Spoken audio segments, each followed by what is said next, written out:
NAV calculation. जैसे हर कोई एक शेयर जो होता है उसे एक भाव होता है। हम जब शेयर खरीदते हैं या कोई भी चीज़ खरीदते हैं तो हम उसे बोलते हैं कि इसका what is the price of this goods.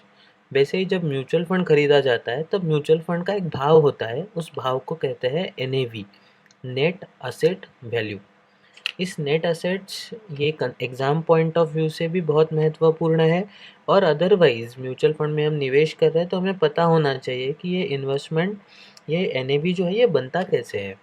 तो let's try to find out कि NAV बनता कैसे है, how to calculate the NAV।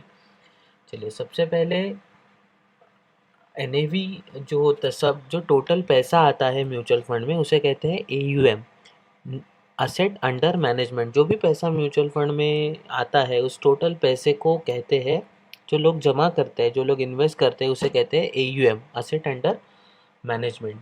वो कैसे बनता है? Total assets plus current assets. Okay. Next, mutual fund does not hold any long term assets और लाइबिलिटीज़। म्यूचुअल फंड के खुद के इन्वेस्टमेंट्स ज़्यादा नहीं रहते हैं। म्यूचुअल फंड बना किस लिए है? तो इन्वेस्टर्स के पैसे इन्वेस्ट कर सके। तो म्यूचुअल फंड को लाइबिलिटीज़ मतलब उधार लेने की ज़रूरत ही नहीं पड़नी चाहिए।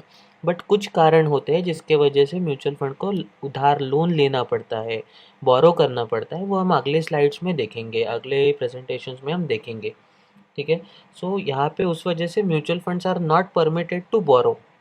बट ऐसा नहीं है, स्ट्रेट अवे कर ही नहीं सकता, ऐसा नहीं है। They can do it but in a very limited extent और कुछ स्पेसिफिक पर्पस के लिए हम